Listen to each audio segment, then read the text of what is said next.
aujourd'hui une conférence historique. On essaye d'alterner les thèmes. Aujourd'hui, c'est historique. On va parler des Chouans avec un jeune orateur. Donc on a beaucoup parlé récemment de la Vendée, notamment avec la sortie du film de Fils de Villiers, Vaincre ou mourir. Et il nous a semblé intéressant de reparler de la chouannerie et bretonne et d'expliquer, ce sera l'objet de la conférence de Charles, d'expliquer les différences qu'il peut y avoir entre la chouannerie bretonne et la Vendée militaire. Donc là, on a affaire à un jeune orateur, je ne sais plus quel âge tu as. 24 ans. Il a 24 ans, passionné d'histoire. Il a déjà publié 2 livres, donc un livre sur Pierre Duchéla, le Chouan oublié, et un livre plus récent, sur un autre sujet, Pour la patrie et l'honneur, la guerre franco-suisse de 1815. Donc Charles Venant n'est pas historien professionnel, il est militaire, il vous expliquera, il va peut-être se présenter un peu plus dans le détail. Et il a résidé avec ses parents dans le pays de Pourlette, et donc c'est un amoureux de la Bretagne et de son histoire. Et donc le thème qu'on a choisi, donc je le remercie de développer ça pour nous, c'est le parallèle entre la chouannerie bretonne et la Vendée. Voilà, les différences. Faire une comparaison entre les deux mouvements. Si je veux bien te remettre... Voilà, donc je le remercie d'être parmi nous et de faire cet exposé. Je te laisse te présenter un peu plus, si tu veux, dans le détail. Merci beaucoup. Je vais juste essayer de bien se remettre. Voilà. Pendant qu'il redémarre, je vais me présenter en détaillant un peu plus. Donc effectivement, je ne suis pas historien de formation. Je me suis engagé dans l'armée, on va dire que c'était un peu mes deux points d'intérêt, l'armée et l'histoire. Et le premier livre que j'ai écrit, effectivement, la biographie de Pierre Duchéla. Pour vous présenter brièvement, Pierre Duchéla, c'était un chef chouan du pays Pourlette, donc la région de Guémené-sur-Scorff aujourd'hui, jusqu'au Fawet, et il débordait un peu dans les actuelles Côtes d'Armor. Ça m'embête beaucoup. C'est bête, hein, il marchait jusqu'à là. On est travaillé par la technique. Moi, j'essaie de Il s'est éteint tout seul? Il s'est mis en veille? Je pense que je l'ai mis en veille.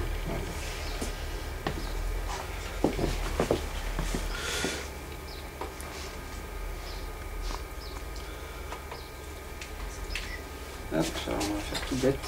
On les branche, on recommence. C'est beau la technique, allez. Ça marche.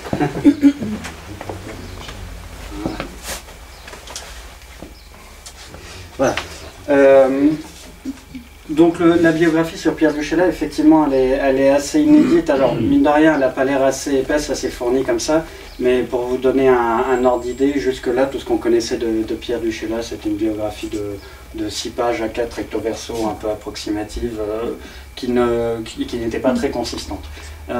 Moi, je me suis intéressé à ce personnage pour 2 raisons. Effectivement, on va dire que j'ai vécu pendant un bon moment dans le village dont il est originaire, le village de Languélan, près de Guémené-sur-Scorff, et la rue principale là-bas s'appelait rue Pierre Duchéla, rue Duchéla, non, pour être précis.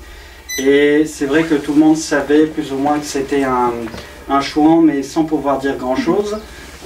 Donc ça m'a un peu intrigué qu'on ne sache pas grand-chose sur lui, et que même dans les ouvrages généraux sur la chouannerie, il n'y ait pas vraiment d'éléments consistants. Alors que pourtant, ce qui intriguait, c'était quand même qu'il commandait une division, c'est-à-dire à peu près 5000 chouans, et qu'il avait une place importante dans l'organisation de l'armée du Morbihan pendant la chouannerie.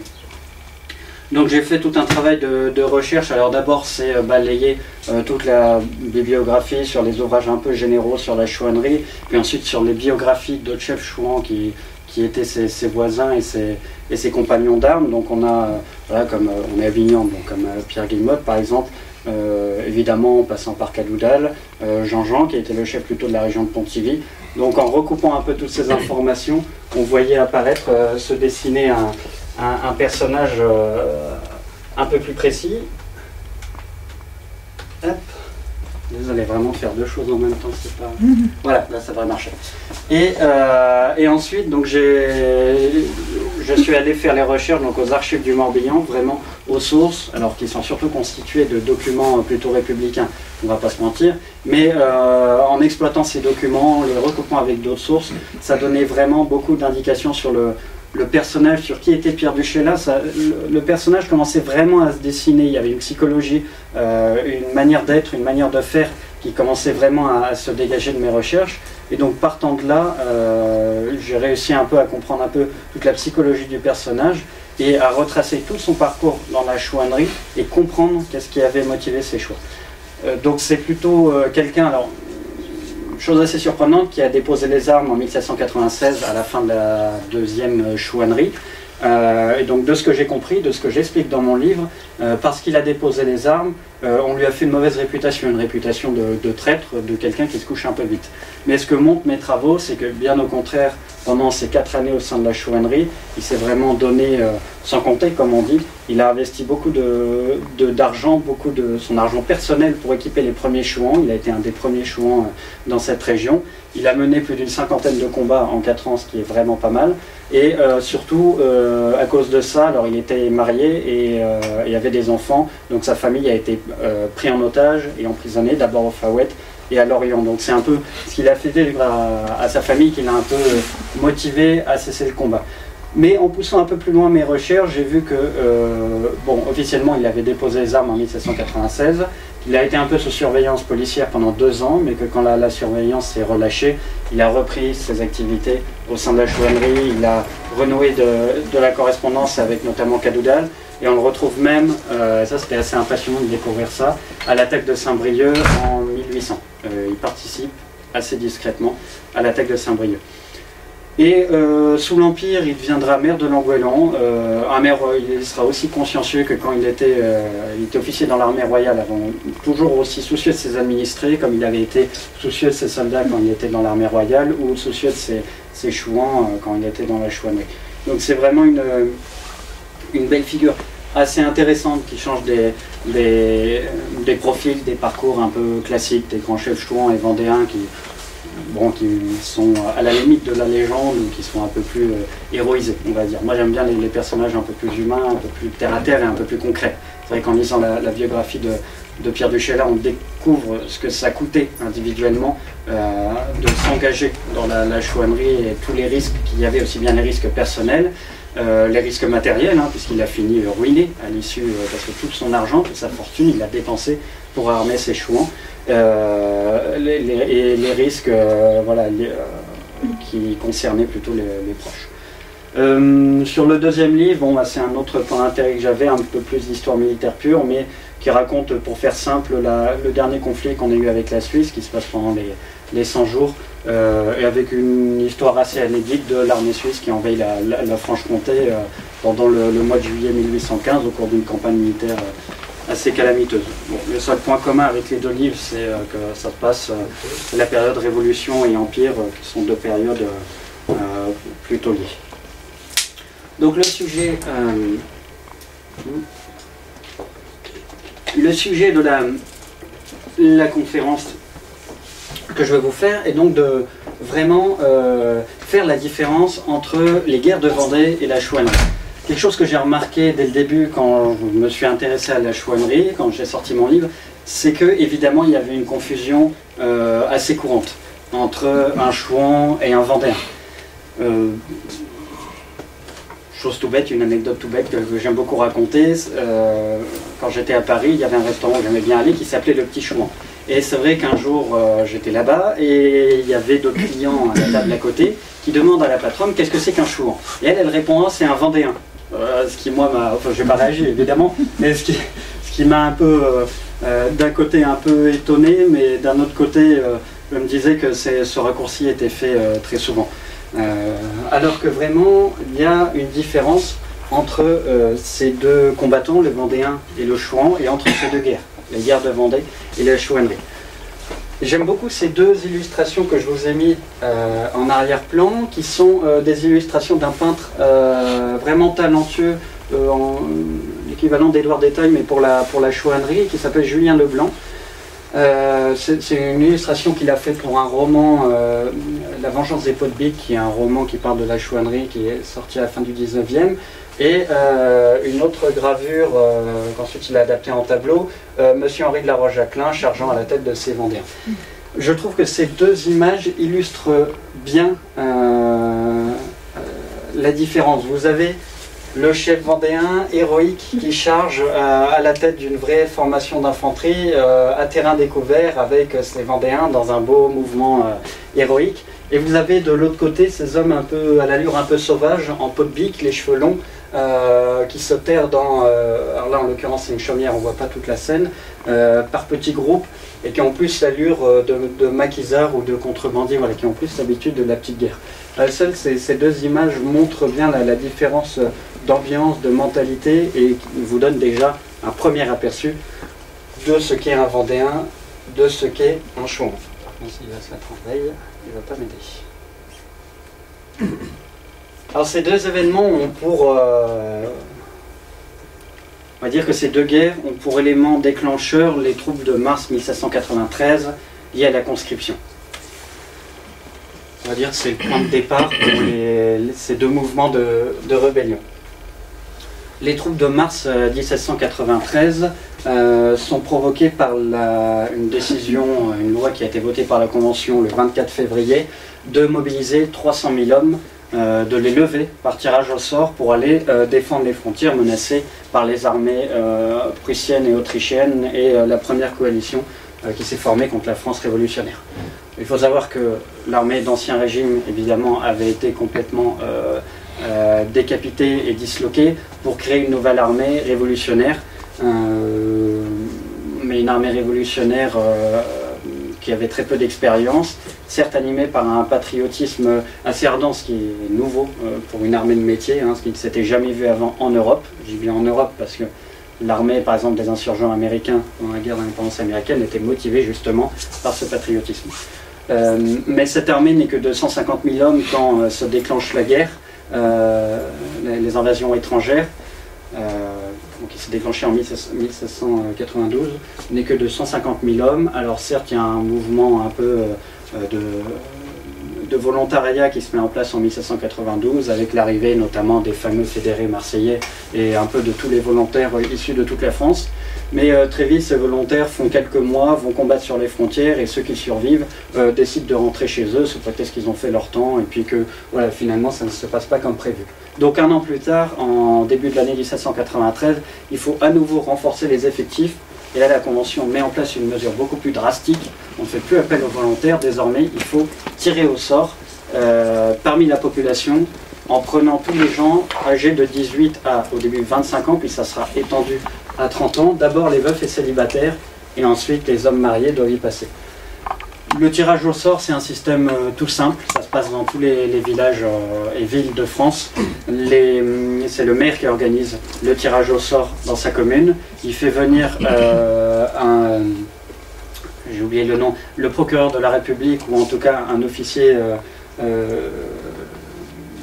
tribunal judiciaire, pour constater la légalité des mesures qui sont prises, généralement des gendarmes aussi pour encadrer le tirage au sort, et à l'aide soit des registres de baptême pour les plus vieux ou des nouveaux registres d'état civil, ils prennent tous les gens qui conditionnent, hein, donc qui sont âgés entre 18 et 25 ans puis 30 ans, veufs, célibataires, et on leur demande de tirer au sort une bille noire ou blanche. La bille blanche, vous restez chez vous, et la bille noire, par contre, vous êtes enrôlé dans l'armée pour 8 ans et vous partez vous battre aux frontières. Excusez-moi, ils étaient présents, toutes les populations? Oui, alors oui, effectivement, la population devait être rassemblée, hein, c'était la personne, l'individu qui tirait au sort. Donc, c'était un moment propice à des attroupements, à des mouvements de foule et des mouvements de colère, évidemment, je vais y venir. Donc je vous ai dit que ces révoltes contre la conscription de mars 1793 sont les points de départ des guerres de Vendée et de la chouannerie. Pourtant, ces révoltes touchent l'ensemble de la France, comme vous pouvez le voir sur cette carte. On a beaucoup de troupes, notamment en Auvergne, hein, et dans le Massif central, dans l'est de la France aussi, les Pays Basques et la Catalogne, le Limousin, un peu dans le nord, mais c'est vrai que c'est quand même l'ouest qui l'emporte. Pour une simple et bonne raison. c'est qu'en 1792, les volontaires venaient beaucoup des départements frontaliers et limitrophes, donc qui étaient le plus exposés aux invasions étrangères.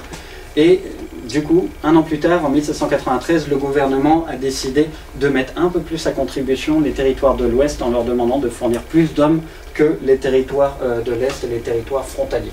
Donc forcément, c'est un peu dans l'Ouest qu'il y a le plus d'agitation. C'est là vraiment que, voilà, donc dans l'ouest du pays, il va y avoir des troubles au moment des tirages au sort, donc ça va être d'abord le maire et les officiers publics qui vont être molestés, toutes les archives de la mairie qui vont être brûlées pour que les registres d'état civil disparaissent, pour que les listes d'enrôlement disparaissent, pour que le recrutement ne puisse pas avoir lieu. Et puis, généralement, ça va dégénérer. Donc, pour parler du Morbihan, vous avez chaque petite commune qui se soulève, et puis ensuite ces communes se rassemblent entre elles et décident d'attaquer des grandes villes. Donc c'est pour ça qu'en mars 1793, Vannes sera prise d'assaut par les révoltés, Pontivy aussi, Josselin, Lorient non, parce que Lorient avait déjà une garde nationale, et en particulier les dragons de Lorient qui défendaient bien la ville. Mais voilà, le réflexe des gens des campagnes va être de se diriger leur colère contre les villes, pour attaquer les patriotes des villes. Il faut savoir que depuis 1789 jusqu'à 1793, commençait à y avoir une fracture entre les gens des villes et les gens des campagnes, pour plein de raisons, liées à des raisons économiques. On trouvait aussi au bout des premières années de la Révolution que celle-ci ne bénéficiait qu'aux bourgeois des villes, que les gens des campagnes n'étaient pas très considérés, n'étaient pas très valorisés, et ne profitaient pas de cette belle égalité qui leur était promise. Il y a aussi quelques troubles économiques qui ont un petit peu mis de l'huile sur le feu. Par exemple, quand, alors évidemment, le royaume était déjà avait une situation économique dramatique, et c'est pas la Révolution qui a arrangé les choses.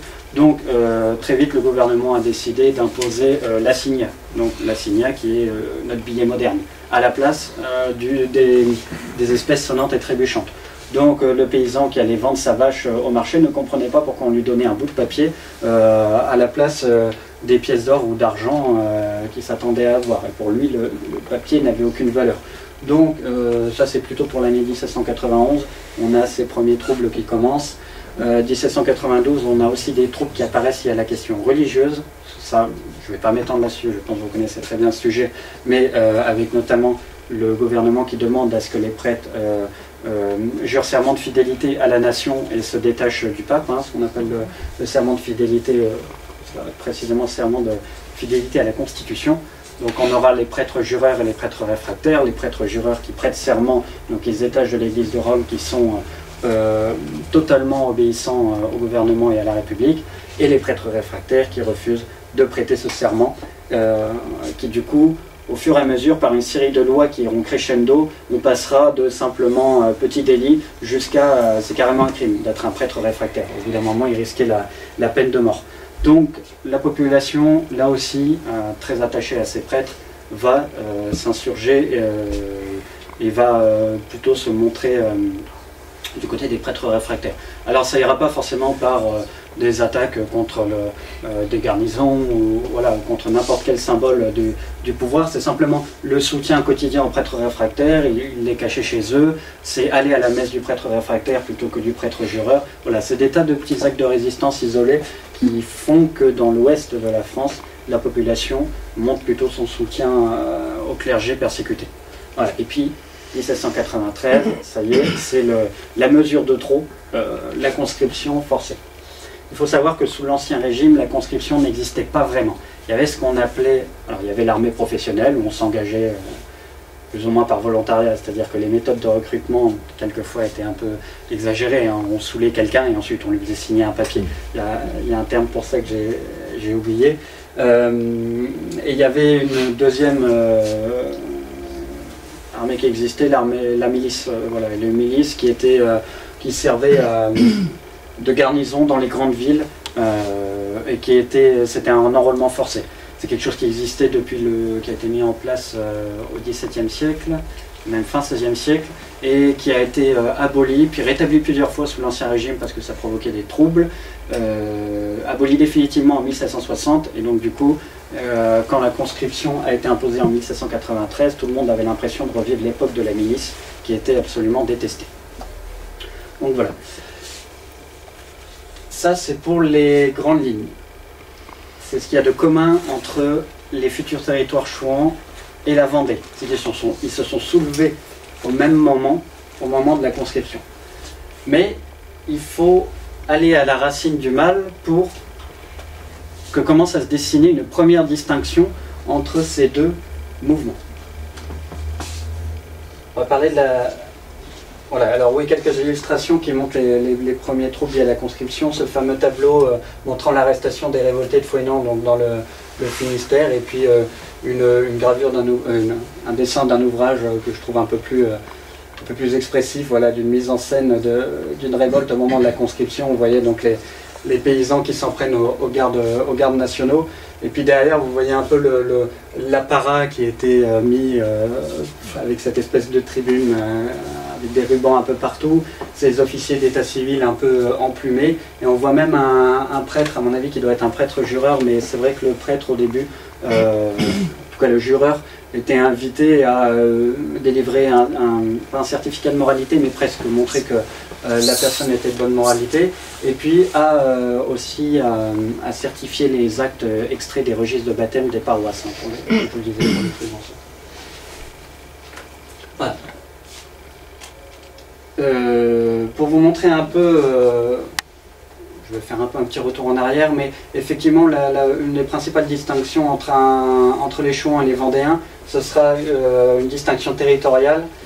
Les Vendéens seront en Vendée, pour faire simple, et les Chouans, ce sera de façon un peu générique, on dit au nord de la Loire. Alors la Loire qui n'est pas matérialisée sur cette carte, mais la Loire qui constituait une frontière, mais c'était vraiment une vraie frontière, entre la Vendée, la Bretagne et la région du Maine, en fait, qui est toute la région autour du Mans. Et la Loire constituait vraiment une frontière entre ces deux territoires. Et ça va devenir vraiment tangible au moment des guerres de Vendée et de la chouannerie. Donc ce que je vous le disais, pour comprendre au-delà de la différence territoriale, des principales différences entre les guerres de Vendée et la chouannerie, il faut aller aux racines du mal et surtout à l'histoire de ces deux territoires. La Vendée, sous l'Ancien Régime, il n'y avait pas de Vendée. On ne parlait pas de département de Vendée, c'était rattaché plutôt à la ville de Poitiers, puis un peu au duché d'Aquitaine. Enfin voilà, c'est retrouvé aggloméré dans un ensemble de provinces d'Ancien Régime au gré de l'évolution des frontières. En revanche, ce n'est pas du tout le cas pour les territoires des Chouans, et en particulier la Bretagne. L'ancienne province de Bretagne était quand même assez large, à peu près, je vous trace les contours, et puis surtout englober Nantes. Les Vendéens se sont soulevés de façon un peu spontanée contre les différentes mesures iniques prises par la Révolution, on va dire sur le coup. Pour le cas des Chouans, des futurs Chouans bretons, surtout parce que la chouannerie est une affaire bretonne, c'est leur identité bretonne qu'ils voulaient défendre. Vous n'êtes pas sans savoir que la province de Bretagne, quand elle a été attachée, et je ne dis pas rattachée, quand elle a été attachée au royaume de France par le mariage un peu forcé d'Anne de Bretagne avec Charles VIII, si je ne me trompe pas, s'est vu malgré tout octroyer un certain nombre de privilèges qui servaient à compenser cette indépendance qu'elle avait perdue. Des privilèges fiscaux. La province de Bretagne payait 2 fois moins d'impôts que le reste, que les autres provinces du royaume. Il faut savoir que toutes les provinces du royaume avaient plus ou moins des privilèges liés à leur histoire, mais la Bretagne était la province qui avait les privilèges les plus importants. Donc les privilèges fiscaux, ce qui n'est pas négligeable. Quand vous payez moins d'impôts que votre voisin normand ou du Maine, bon, vous êtes plutôt content. Des privilèges militaires. Les Bretons qui s'engageaient ne devaient servir que dans des régiments bretons, avec des compatriotes. Ils étaient exempts de la milice avant tous les autres aussi. Très vite, on leur a enlevé cette contrainte de servir un temps dans la milice. Il y avait les privilèges culturels, le fait que les Bretons puissent parler leur langue, que les documents officiels pendant un moment puissent continuer à être en breton. Et il y avait surtout le privilège de la représentation. La Bretagne avait ses États, son Parlement. Les États des parlements de Bretagne, qui servait à garantir ses privilèges et à faire l'intermédiaire entre le pouvoir royal et la population bretonne. C'est-à-dire qu'à chaque fois que le roi voulait lever un impôt, le Parlement en débattait et approuvait ou pas cet impôt, ou quelle que soit la nouvelle mesure que voulait imposer le roi de France. Donc vraiment, il y avait cette espèce d'état dans l'état qui fait que le breton gardait quand même une identité et une indépendance au fond de lui vis-à-vis du royaume de France. Ils étaient certes sujets du roi de France, mais alors bien sûr que non, ils n'étaient pas français, c'est tant est que cette notion existait totalement sous l'Ancien Régime. Et malheureusement, quand la Révolution va éclater, elle va faire voler en éclats tout cet équilibre qu'il y avait entre le pouvoir central à Paris et la Bretagne. Avec notamment un événement que vous connaissez tous, qui est l'abolition des privilèges de la nuit du 4 août 1791. Lors de cette nuit, l'Assemblée constituante, sous un effet d'euphorie générale, va décider d'abroger en premier lieu les privilèges de la noblesse. Évidemment, ce qui était réclamé par toute la population avant la Révolution. On ne va pas se mentir, c'était dans les cahiers de doléances et, après tout, ces privilèges, quelquefois, étaient assez inégaux, même si d'autres avaient toute une symbolique et beaucoup de contraintes en retour, et étaient loin des privilèges au sens avantage total pour les nobles. J'en parlerai pas, mais c'est intéressant à étudier.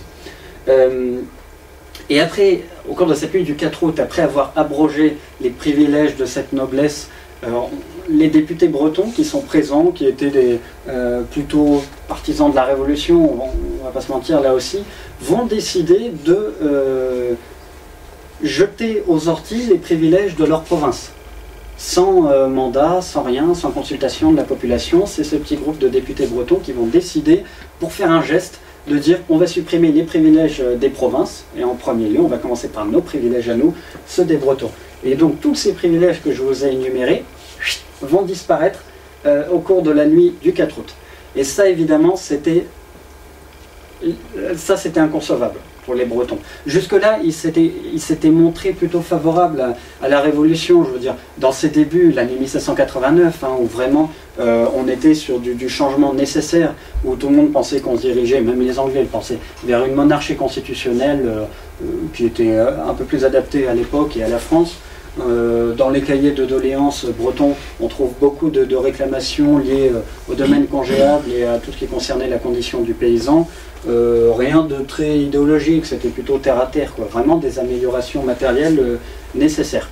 Et avec cette nuit du 4 août, ils vont prendre conscience que la Révolution prend un tournant qui ne leur est pas favorable, qu'ils ne voulaient pas. Tout d'un coup, à Paris, on décide de supprimer toute leur histoire, tout simplement. De supprimer tout ce que leurs ancêtres avaient gagné, notamment avec la fameuse révolte des Bonnets Rouges, là aussi, sous Louis XIV.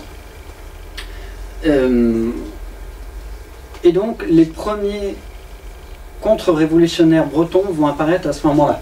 Notamment Georges Cadoudal, qui est... On peut avancer un peu. Hop, voilà, pour vous... Petite frise présentant différents chefs chouans. Georges Cadoudal, qui est le plus connu, le principal chef chouan pour le Morbihan, lui était plutôt favorable à la Révolution dans ses débuts.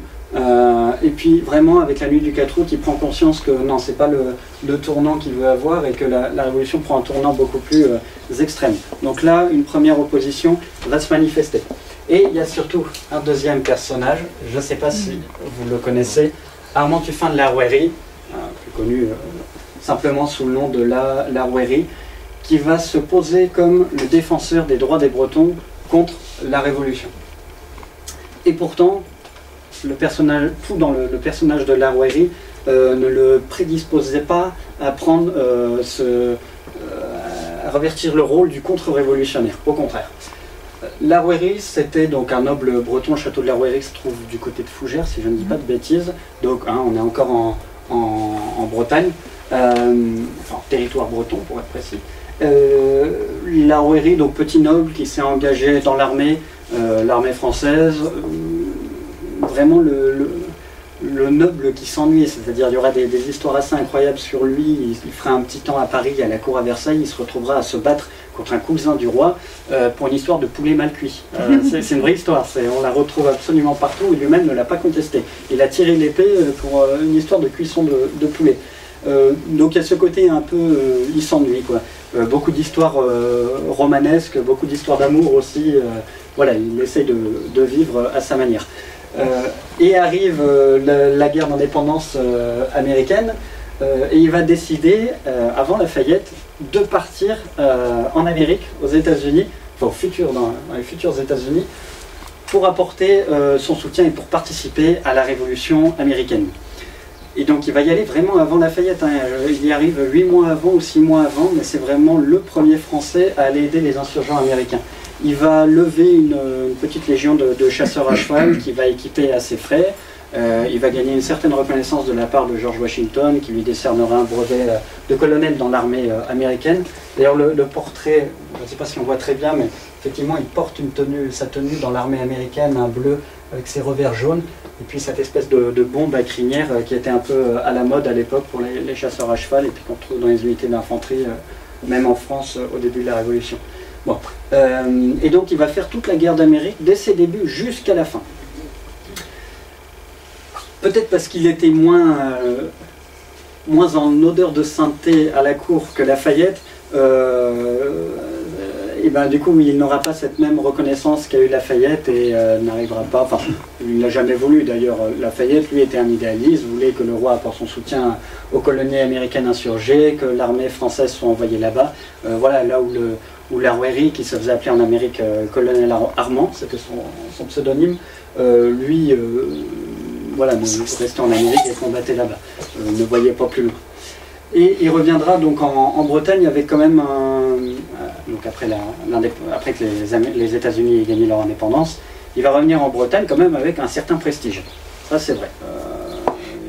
Il débarquera à Saint-Malo, si je ne dis pas de bêtises, au milieu d'une foule qui l'acclamera, et puis il se retirera chez lui au château de la Rouërie, et là il recevra beaucoup de visites, et continuera à correspondre avec George Washington, et commencera à perdre un peu ce côté jeune aventurier, et puis en mal de sensations, pour commencer à s'investir un peu plus, et à vouloir jouer un rôle un peu plus concis, un peu plus concret, à être un peu plus utile.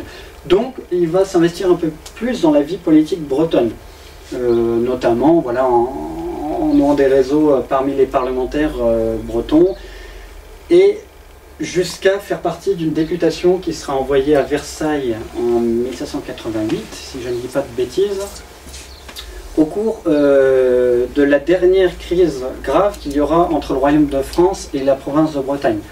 En 1788, le ministre Calonne, qui est le ministre des Finances, décide de lever un impôt, un nouvel impôt assez considérable en Bretagne pour remplir le déficit lié à la guerre d'Amérique tout simplement, puis à la situation désastreuse du royaume. Évidemment, cet impôt est injustifié aux yeux du Parlement de Bretagne, qui va dépêcher une députation auprès du roi. Larouéry en fera partie. Il sera très mal accueilli. Ces députés seront très mal accueillis par le roi et qui les fera embastiller, donc emprisonner à la Bastille pendant un petit mois. Mais c'est pas mal de se dire que Larouéry a fait un petit tour à la Bastille et que 3 ans plus tard, il devient un contre-révolutionnaire et un des premiers chauds, entre guillemets. Quoi qu'il en soit, déjà se profile son futur destin qui est d'être le défenseur des droits et libertés des Bretons, quel que soit le pouvoir en place. Puisque 1788 embastillé par le roi pour avoir voulu défendre les droits des Bretons. Et quand la Révolution éclate, il va créer ce qu'on a appelé une conspiration, c'est vrai que c'en est une, l'association bretonne. Il va la fonder en 1791. C'est-à-dire qu'il va rassembler autour de lui tous les nobles, mais aussi toutes les grandes figures parlementaires et politiques bretonnes, tous ceux qui étaient attachés à la province, à ses privilèges et à ses droits.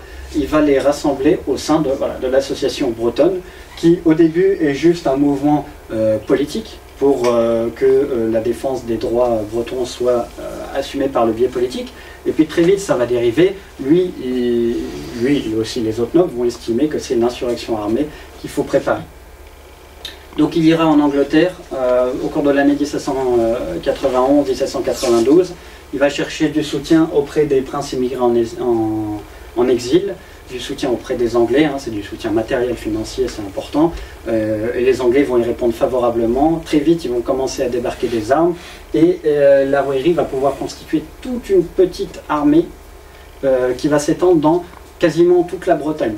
Alors attention, vous lirez dans certains livres qu'on retrouve même de futurs chefs vendéens dans cette association bretonne. On dit même que Catlino a fait partie de l'association bretonne. Non, c'est impossible. Catlino n'était pas breton, et d'une, il n'était pas noble, et le réseau de Larouérie ne s'étendait pas jusque-là.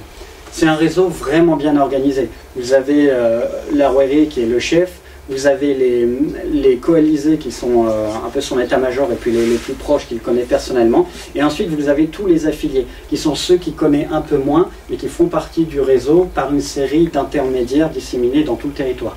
Pierre Duchesla fait partie de l'association bretonne, n'a jamais rencontré Larouérie personnellement, a priori, mais il a été contacté par... j'ai oublié, mais c'était pas le procureur syndic de Pontivy, mais un équivalent, quoi, qui lui connaissait Larouérie et donc l'a intégré dans l'association bretonne. Et on a vraiment une armée mais bien organisée, bien armée, bien équipée, qui se met en place. Et Larouérie avait prévu, de concert avec les armées étrangères prussiennes et autrichiennes et l'armée des princes en exil, de déclencher son soulèvement dans l'ouest, c'est-à-dire que là c'était vraiment toute la Bretagne qui allait se soulever d'un coup, au moment où les armées coalisées allaient prendre Verdun, c'est-à-dire ne serait plus qu'à quelques semaines de marche de Paris.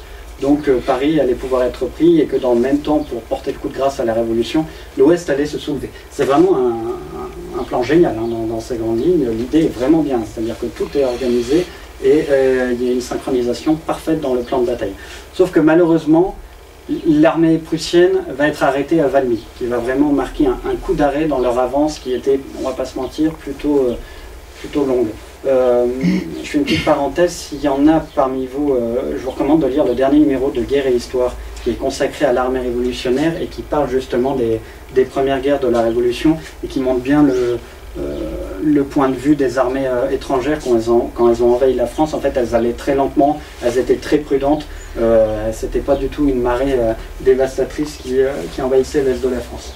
Donc le coup d'arrêt à Valmy va faire que les Prussiens doivent rebrousser chemin, que les Autrichiens leur emboîtent le pas et que tout ce beau monde recule assez loin et que c'est l'armée révolutionnaire qui prend le dessus. Donc Larouérie ne peut pas appliquer son plan. Malgré tout, il repousse le soulèvement à quelques mois en se disant la situation sera meilleure, et au fur et à mesure on arrive au mois de janvier 1793, sauf que ça s'est un peu retourné contre lui, sa tête est mise à prix, il est obligé de voyager, de vivre en exil un peu partout en Bretagne, il tombe malade et au final il meurt d'épuisement quelques jours après l'exécution de Louis XVI, et on dit notamment que c'est en apprenant cette exécution voilà, qu'il décède quasiment sur le coup. Pour la petite histoire, il s'est fait aussi trahir par son médecin personnel voilà, qui a mis les bleus sur sa trace. Larouérie mort, toute l'association bretonne en fait ne s'effondre pas mais est mise en sommeil. C'est-à-dire que le problème c'était que Larouérie avait tout chapeauté, tout organisé. Mais si Larouérie disparaissait, personne n'était à la hauteur pour prendre sa place. Et donc rien ne se passe. Et Larouérie meurt en janvier 1793. 2 mois de sommeil. Et là, il y a les troubles liés à la conscription, qui veut bien se remettre, qui éclatent.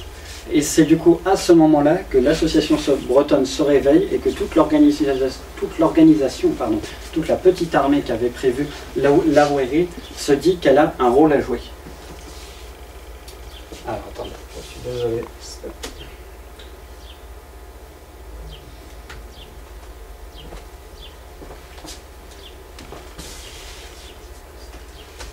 vraiment...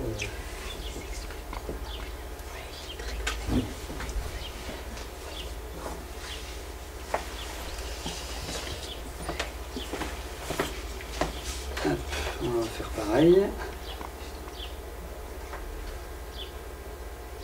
Bon, je verrai après si se remet. Donc les troupes de mars 1793 offrent un moment propice pour que l'association bretonne puisse se relever et jouer son rôle. Autant en Vendée, la situation militaire fait que la Vendée se soulève assez facilement, sans répression. La Vendée, ce qu'on appelle la Vendée militaire, qui ne correspond pas tout à fait au département de Vendée actuel, c'est une sorte de précaré, clôturé par les villes d'Angers, Niort, Luçon, qui n'est pas indiqué sur la carte, et puis toute la côte atlantique. En gros, toutes les grosses garnisons, toutes les grosses troupes républicaines sont en garnison dans ces villes que je vous ai nommées. Mais à l'intérieur du territoire, il n'y a que quelques petits gardes nationaux, quelques gendarmes, et c'est tout. Ce qui fait que le soulèvement se fait sans trop de difficultés. Il y a une bataille, je vais essayer de vous retrouver la date, une des premières batailles entre les insurgés vendéens et les Bleus, la bataille de Pontcharrault, va avoir des conséquences assez importantes. Bon, j'ai oublié. La bataille de Pontcharrault, qui se situe en gros fin mars 1793, va avoir des conséquences assez importantes. En fait, tout bêtement, c'est une foule de paysans vendéens, à peu près 5000, qui tombent sur 1200 hommes de troupes qui sont partis depuis Luçon et qui marchent à l'intérieur du territoire. Ils tombent un peu vraiment par surprise, par hasard. On se croise au détour d'un chemin sur cette troupe qui, en raison d'un moral assez bas, de tensions internes entre des officiers d'Ancien Régime et puis des nouveaux officiers révolutionnaires, se débandent totalement et anéantit. Ça n'a rien de si exceptionnel que ça. Sauf qu'à la Convention à Paris, l'événement ne va pas être perçu, ne va pas être aussi minimisé, au contraire, il va être amplifié de façon importante. Il se trouve qu'à la Convention, il y a des tensions entre les Girondins et les Montagnards. À peu près l'extrême gauche et puis la droite actuelle, si vous voulez.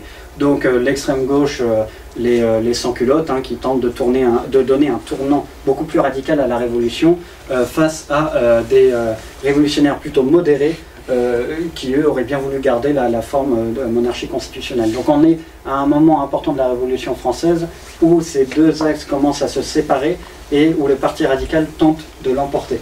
Et il se trouve que les montagnards,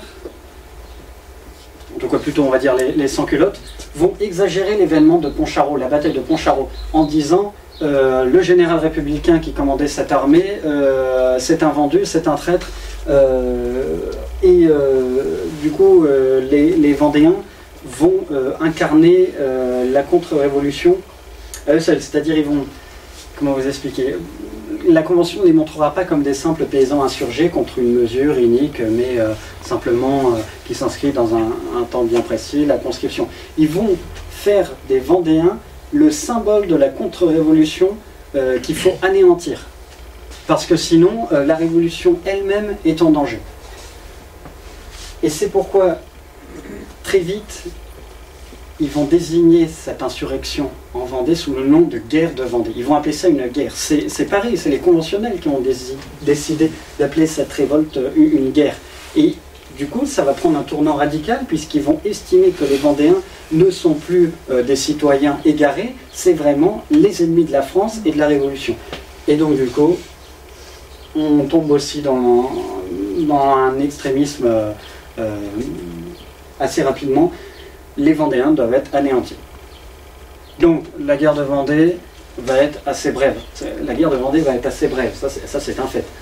La Vendée se soulève en mars 1793. Les grandes armées, la grande armée catholique royale qui réunit des tas de petits chefs qui sont soulevés dans l'ensemble du territoire, se forme au mois d'avril. Au mois de mai, on se lance en campagne, on remporte de belles victoires au mois de juin, et puis la tendance s'inverse en raison des dissensions entre ces chefs. Vous avez Charette qui veut faire bande à part, qui ne veut pas suivre Jacques Catlinaud qui avait été nommé généralissime. Voilà, au mois d'octobre, va y avoir une ultime bataille, la bataille de Cholet, qui va être une victoire républicaine et qui va menacer pour de bon la grande armée catholique et royale. Le généralissime va prendre une décision qui sur le coup était assez justifiée, c'est de marcher sur Granville pour recevoir l'aide des Anglais, recevoir des armes, des munitions et surtout mettre à l'abri son armée, aussi bien ses combattants que la population civile qui les suit. Donc c'est ce qu'on appelle, un événement que vous connaissez sûrement, la virée de Galerne. La virée de Galerne, c'est l'armée catholique et royale qui sort de Vendée, qui traverse la Loire et qui du coup fait, on aurait pu parler de raid si c'était mieux organisé, mais on va dire plutôt une marche sur Granville. Donc il s'agit de remonter quand même tout le Maine et de se diriger vers la Normandie, avec les Bleus à leur trousse de façon plus ou moins régulière et intensive. La virée de Galerne est très importante pour comprendre la distinction entre les Chouans et Vendéens, parce qu'en fait c'est le moment où les deux vont se rencontrer, où c'est le moment où les Vendéens commencent à être sur le déclin, on va pas se mentir, où la grande armée catholique et royale commence à être anéantie, où ils ne remportent plus le succès, où ils sont vraiment, on sent que c'est le début de la fin. Tandis que pour les Chouans, au contraire, ça y est, ils commencent à se montrer et à se manifester.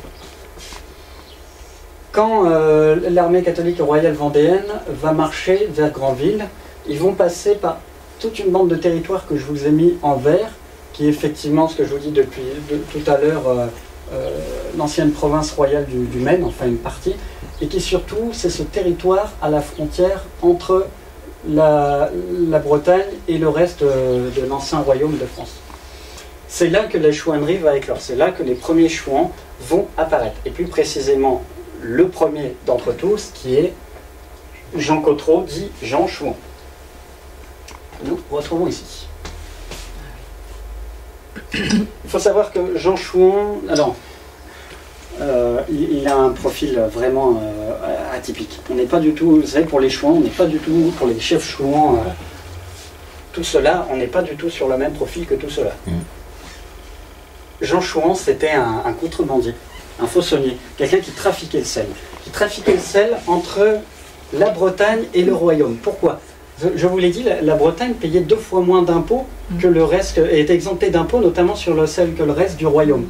Et donc c'était un terrain propice pour tout contrebandier de trafiquer le sel, d'acheter du sel détaxé ici et de le revendre ici en se faisant une marge quand même assez importante. Puis ensuite, je vous dis le sel, mais ça marche avec des tas d'autres produits. Attention, je ne suis pas en train de vous donner de mauvaises idées, mais voilà, la contrebande en principe, c'est ça. Et Jean Cottereau était un contrebandier. C'était pas un mauvais bougre, hein. Attention, c'est pas parce qu'on est un contrebandier, ce n'est pas un criminel, c'est pas... Non, c'est quelqu'un qui fait son petit trafic, qui faisait ses affaires, et commerçant. C'est ce qu'il faisait dans leur famille depuis des générations. On va dire qu'il a repris l'affaire familiale. Donc rien de déplorable.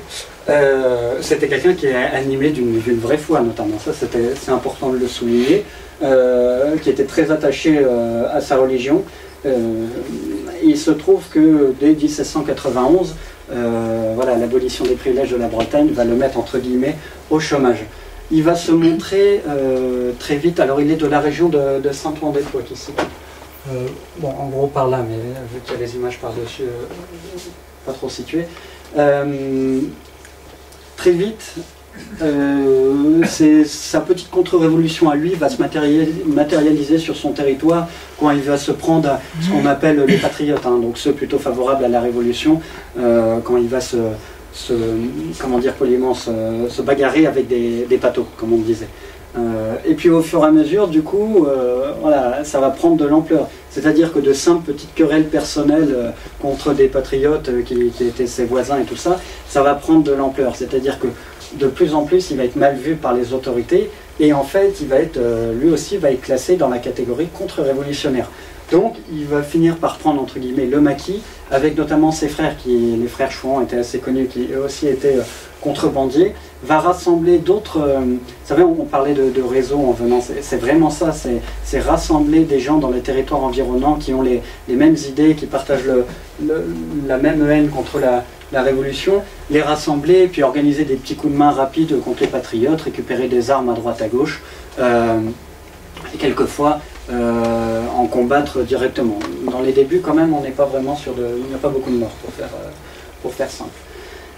Et en fait, voilà, il va commencer à prendre de l'ampleur, à se créer un mouvement contre-révolutionnaire, dont à l'époque va entendre parler Larouérie, qui va l'approcher, il va lui demander, donc Jean Chouan va faire partie de l'association bretonne de Larouérie, qui va demander de soulever encore plus d'hommes, mais de les soulever, mais de les préparer sans insurrection. Ça, c'est le truc de l'association bretonne, c'est que tout se prépare en silence, c'est une conspiration, sans insurrection. Bon, et alors du coup, comme tous les membres de l'association bretonne, quand Larouérie meurt, rien ne se passe. Donc il est là avec ses hommes à attendre et à faire des petits coups de main très localisés. Et il se trouve qu'à la nouvelle que la grande armée catholique et royale vendéenne arrive, celle dont ils entendent parler depuis des mois, celle qui a de grands succès au sud de la Loire, arrive et marche à travers leur territoire, qu'est-ce qu'ils vont décider de faire? Eh bien, c'est de les rejoindre pour les aider à marcher sur Granville. Et c'est justement au moment où va y avoir cet amalgame entre les Vendéens et ce qu'on appelle les Manceaux, hein, tous ceux qui habitent, enfin il y a les Manceaux et les Mégnaux.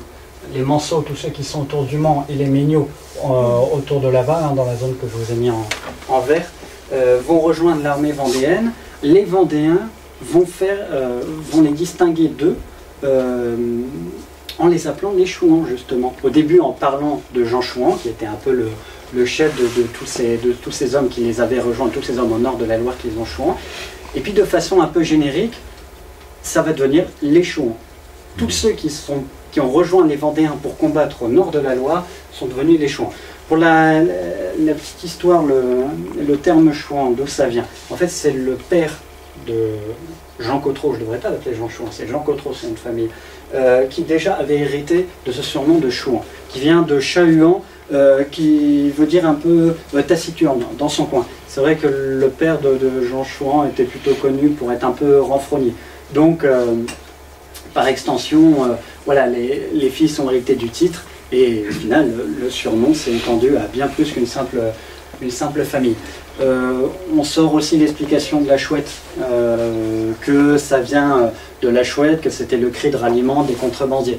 Moi j'ai une autre version assez plaisante qu'a donné un Vendéen qui a écrit des lettres sur les Chouans.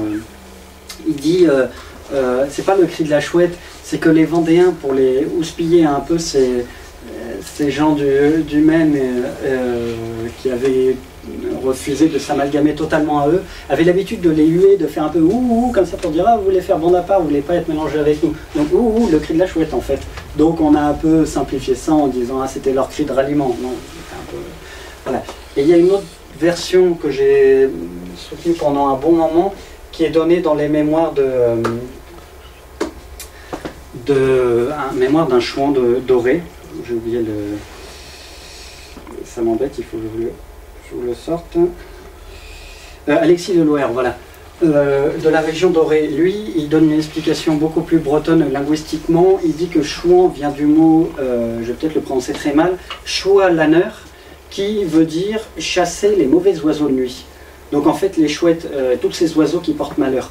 Et par extension, du coup, c'est devenu le bleu, le républicain, c'est l'oiseau qui porte malheur. Vous voyez que ces explications se tiennent aussi bien l'une que l'autre. Après, je parlais dans l'amalgamant, voilà, on n'est pas loin de la vérité. Mais voilà comment le terme Chouan est arrivé et apparu. C'est les Vendéens qui l'ont donné pour désigner tous ces combattants, ces contre-révolutionnaires du nord de la Loire. Je vous ai dit que la chouannerie était une affaire bretonne. J'ai pas tort, même si ça englobe le Maine et que ça englobera une partie de la Normandie, je tiens à le préciser aussi. Parce que vous avez vu que Jean Cotreau, ce qui l'a poussé à se soulever, c'est une histoire économique, mais qui est liée à l'histoire de la Bretagne. Voilà, si la Bretagne n'avait pas eu ses privilèges, Jean Chouan n'aurait jamais pu être contrebandier, etc. Donc la chouannerie est vraiment une affaire bretonne. Dans le cas de la Normandie, j'y reviendrai un peu plus tard. Au cours de la virée de Galerne, donc Jean Chouan apporte le plus de troupes aux Vendéens du côté de Laval. Il y a un autre personnage, un des premiers Chouans, qui va aussi jouer un rôle important, un personnage que j'aime beaucoup, c'est Aimé Piquet du Boisguy, appelé aussi Aimé du Boisguy. vous vous trompez pas, il a un visage très juvénile parce qu'effectivement, en fait, il avait que 18 ans en 1793. Il était déjà à la tête de plus de 2000 chouans, 2000 insurgés, on va dire, dans la région de Fougères. Aimé du Boisguy était le cousin de Larouërie. Et Larouërie l'avait choisi comme son aide de camp très personnel. Très vite, Aimé du Boisguy s'est investi dans l'association bretonne. Et ensuite, quand en mars 1793, les paysans de Fougères se soulèvent, il se met à leur tête. Voilà, il était évidemment très dynamique, étant donné son âge. Et on retrouve à la tête de Fougères en mars 1793. Sauf que lui, plutôt que de retourner se cacher, non, lui, il garde ses hommes sur le pied de guerre. Ce qui fait que quand la virée de Galerne arrive, enfin quand l'armée vendéenne arrive au cours de la virée de Galerne, lui aussi, il fournit un contingent important d'insurgés royalistes. Et du coup, lui aussi, il va hériter du surnom de Chouan assez vite, lui et ses hommes. Et arrive le troisième Chouan 100% breton, Georges Cadoudal. Georges Cadoudal, il faut savoir que lui, la première chose qu'il a fait en mars 1793, c'est plutôt rejoindre la Vendée. Pourquoi? Il y a beaucoup de futurs chouans bretons qui ont fait ça. Pourquoi? Parce qu'en Bretagne, les insurrections paysannes ont été assez vite réprimées. On va dire parce que la Bretagne, c'est une province révoltée par habitude. Donc le gouvernement, que ce soit le gouvernement royal ou ce nouveau gouvernement révolutionnaire, avait tout de suite les bons réflexes. On arrête les meneurs, très peu d'exécutions, il faut l'admettre, mais beaucoup de peines de prison. Cadoudal fera de la prison, puisqu'il sera parmi les meneurs dans la région dorée. On arrête les meneurs et on étouffe le soulèvement, ce qui va plutôt bien marcher. Et donc ceux qui veulent vraiment prendre les armes, soit parce qu'ils sont proscrits, soit parce qu'ils tout simplement supportent pas ce nouveau régime, qu'est-ce qu'ils font? Ils vont se battre en Vendée, parce qu'ils apprennent qu'en Vendée, là, il y a vraiment une insurrection armée qui marche, avec une armée du coup aussi qui fonctionne. Donc Cadoudal rejoindra l'armée vendéenne, participera à la virée de Galerne, quittera l'armée vendéenne à Laval, retournera à Auray pour rassembler des hommes et rejoindra tout ce beau monde à Fougères sur le territoire d'Aimé du Boisguy en apportant 600 chevaux à peu près, ce qui est plutôt pas mal. Et donc ces premiers chouans vont combattre avec les Vendéens. Alors il y a toute une série de batailles, il y a la bataille d'Entram, il y a la prise de Pontorson aussi qui sera très difficile, et ensuite la bataille devant Granville.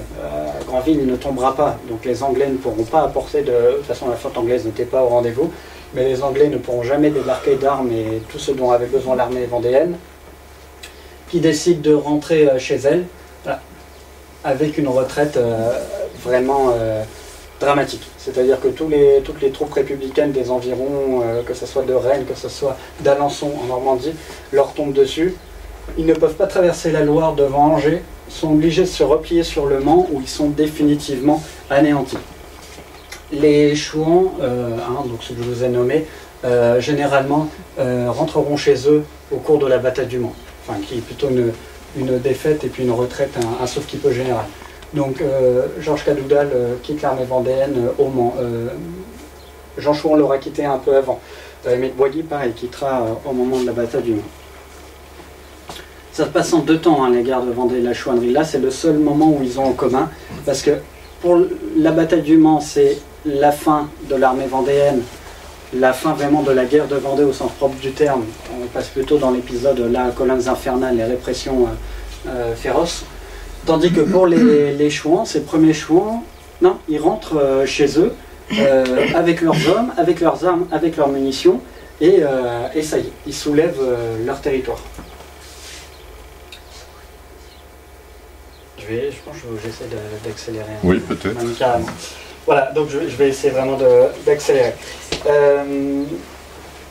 Donc la chouannerie, il y a même les chouanneries plutôt. Il va y avoir près de 4 chouanneries. Donc il y a celle de 1793 à 1795. 1795, l'unité est proposée par les républicains. Paix qui est acceptée uniquement pour donner le temps aux chouans qui d'ailleurs ont été fédérés autour du comte de Puisay, qu'on retrouve, Joseph de Puisay, mince, qu'on retrouve là, qui, mandaté par la famille royale en exil et par les Anglais, va fédérer tous les chouans de Bretagne au sein d'une armée catholique et bien organisée, sauf qu'il ne va pas faire comme les Vendéens, il va plutôt promouvoir la guérilla, c'est ça aussi qui change des guerres de Vendée et de la chouannerie. Et Joseph de Puiset, en 1795, va organiser un débarquement avec l'armée des émigrés, qui est une armée levée à l'étranger, soldée par soit la Prusse, soit d'abord la Prusse, puis l'Angleterre, équipée aussi par l'Angleterre, ça se voit dans les tenues, hein, les habits rouges. Une armée régulière, armée, composée de régiments, qui va être débarquée à Quiberon au mois de juin 1795, qui va être rassemblée, c'est le fameux débarquement de Quiberon, l'expédition de Quiberon, qui va se fusionner avec les Chouans bretons. Et l'objectif était de reconquérir toute la Bretagne, tout l'ouest de la France, et de faire tomber le gouvernement à Paris. Il se trouve que ça va échouer à cause d'une mésentente entre les chefs. Là, vous avez ils avaient des uniformes assez atypiques, hein, d'un point de vue d'uniformologie, c'est assez amusant. Et donc, au fur et à mesure des années, la chouannerie va s'étendre, va englober de plus en plus de départements.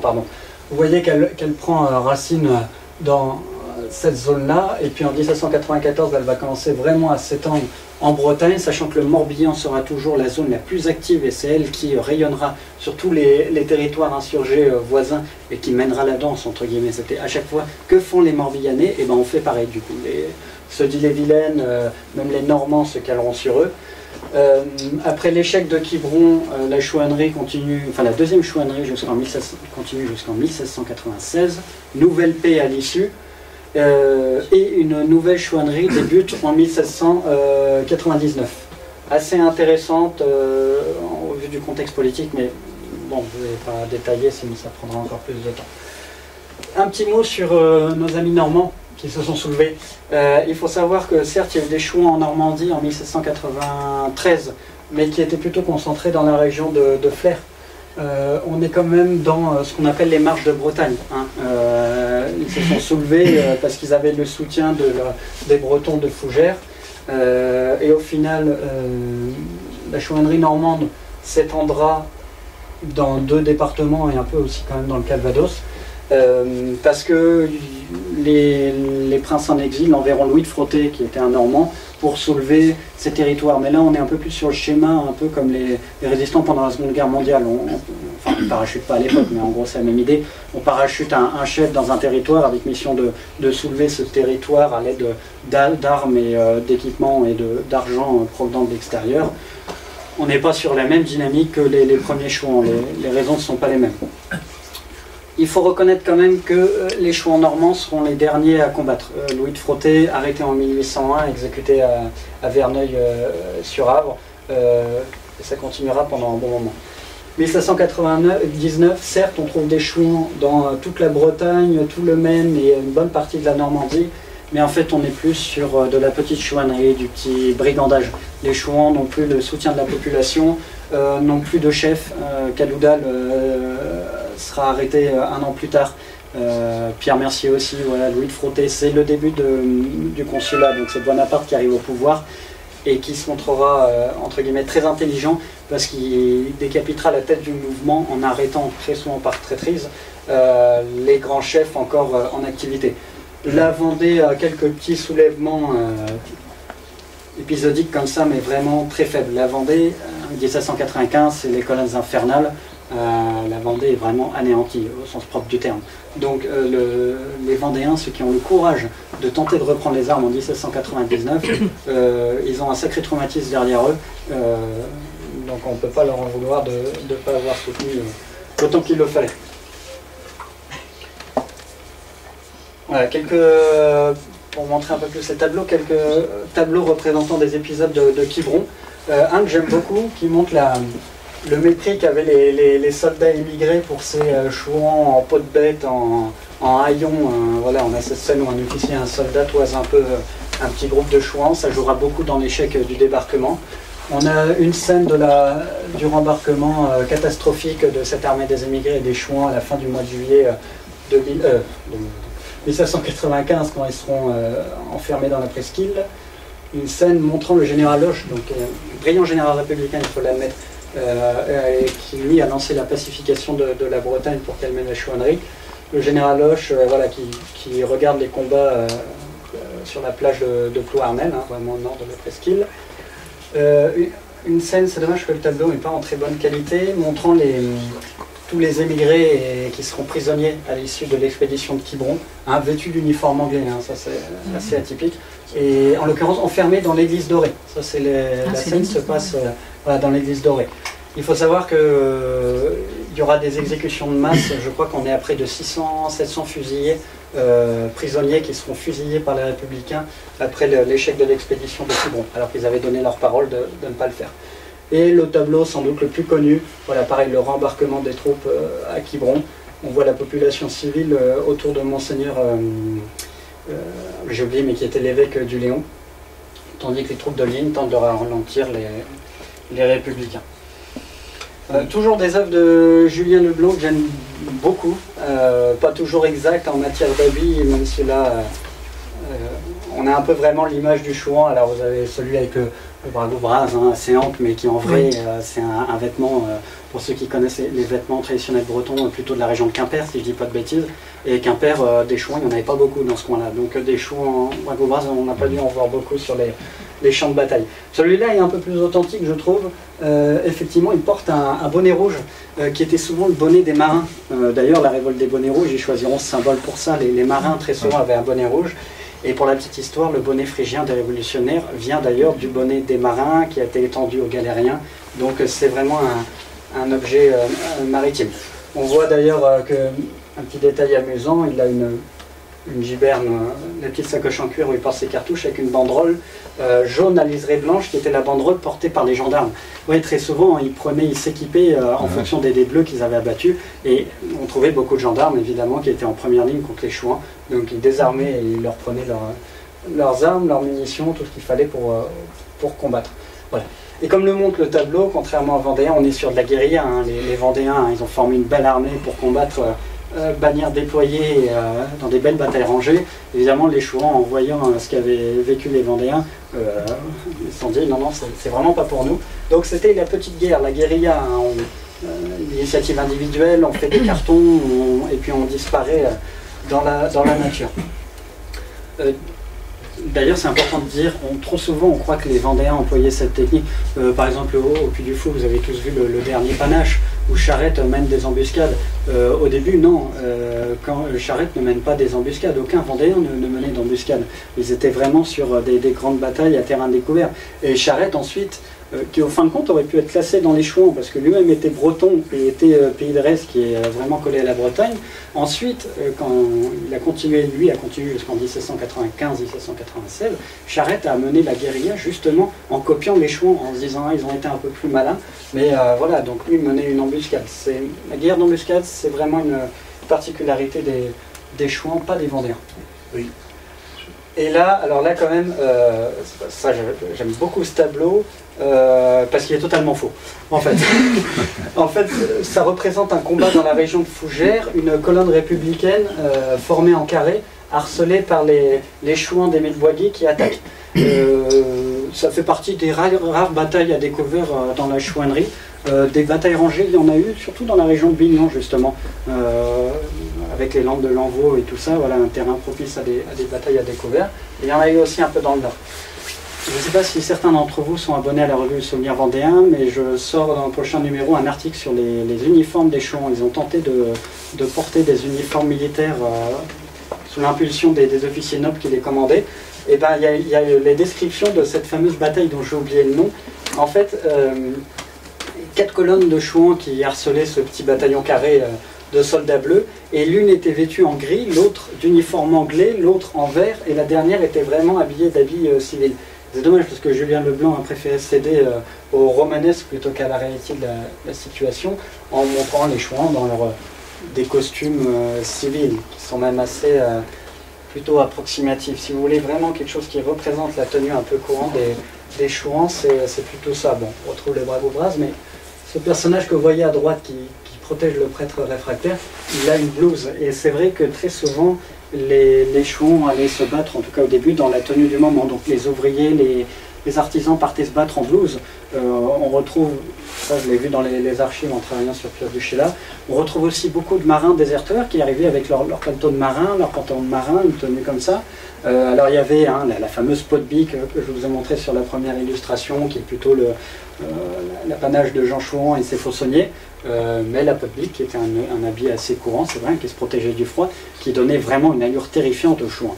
Il faut imaginer le Chouan, c'était ce personnage qui ne parlait pas français, qui parlait breton, qui avait les cheveux longs, tous les Bretons portaient les cheveux longs, c'était le symbole de force, avec un visage assez rude, caché sous un large chapeau à bord, donc on ne voyait pas trop son regard, et puis vêtu d'une peau de bique qui lui descendait jusqu'aux genoux, ça donnait une allure vraiment terrifiante. Voilà, là aussi ça jouait sur l'impact psychologique par rapport aux Vendéens. Il faut imaginer, vous êtes un soldat bleu ou un gendarme en patrouille, et tout d'un coup vous avez 10 bonhommes, 10 sauvages qui vous sautent dessus, c'est assez frappant.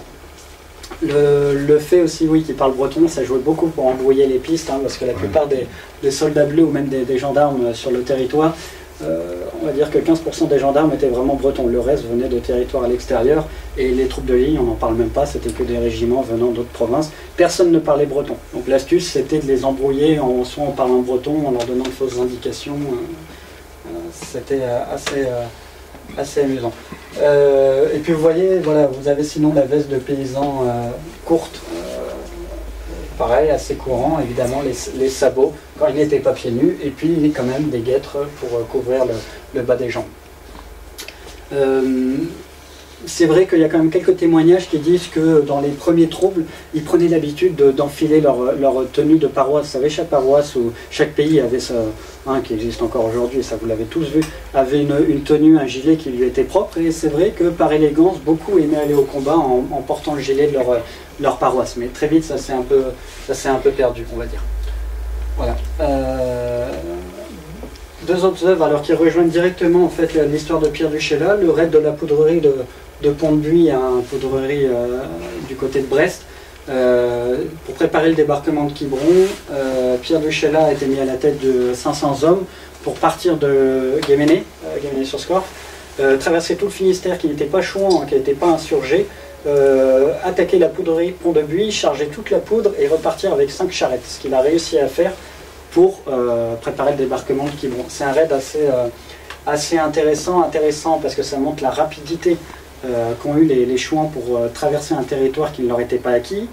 Du coup, qu'est-ce que ça nécessitait? C'est-à-dire les territoires pas acquis où la population ne les soutenait pas, donc il fallait trouver à manger, il fallait du coup se débarrasser des éventuels délateurs.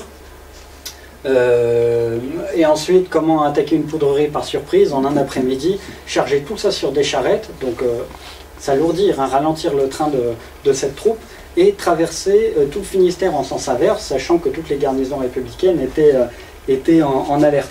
Et il se trouve que les Bleus ne les rattraperont jamais parce que Pierre Duchesla faisait emprunter des itinéraires totalement improbables, se diriger vers le nord plutôt que aller vers l'est, contrairement à ce que la logique aurait voulu. Donc il sèmera toutes les garnisons républicaines dans ses trousses. Ça montrera surtout que les républicains du Finistère, ayant moins l'habitude de la chouannerie, n'auront pas les mêmes réflexes. C'est-à-dire là où ceux du Morbihan, qui étaient rodés à la chouannerie, auraient lancé des patrouilles aux quatre coins du territoire, très souvent les garnisons républicaines du Finistère mettront près de 24 heures à se lancer à la poursuite des Chouans et perdront du temps à essayer de demander des renseignements et les rattraperont jamais. Vous voyez, je vous parlais de la virée de Galerne de l'armée vendéenne qui aurait pu être un raid, mais qui n'en est pas un, justement parce que la virée de Galerne, l'armée vendéenne, c'est tout l'inverse. J'ai plus le chiffre exact, mais on n'est pas loin de 10 000 hommes, femmes et enfants, qui traversent un territoire qui a priori ne l'aurait pas acquis. Les femmes et les enfants encombrent la troupe et ralentissent évidemment l'avance, plus le moral, l'effet de surprise qui n'est plus là. Pont-de-Buis, c'est tout l'inverse de la virée de Galerne. C'est une opération remarquable, Pont-de-Buis. Oui, effectivement. Le déplacement s'est en partie fait de nuit. Il fallait des bœufs, des charrettes, voilà. Ils les ont acquisitionnés en arrivant là-bas. Ouais, après, il y a eu un partage avec les différentes... Une fois retournés dans le Morbihan, ils ont partagé la poudre qui a été envoyée à chaque division. Parce que l'armée... aux Côtes d'Armor. Voilà, aux Côtes du Nord, comme on disait à l'époque, ou jusqu'en Ille-et-Vilaine.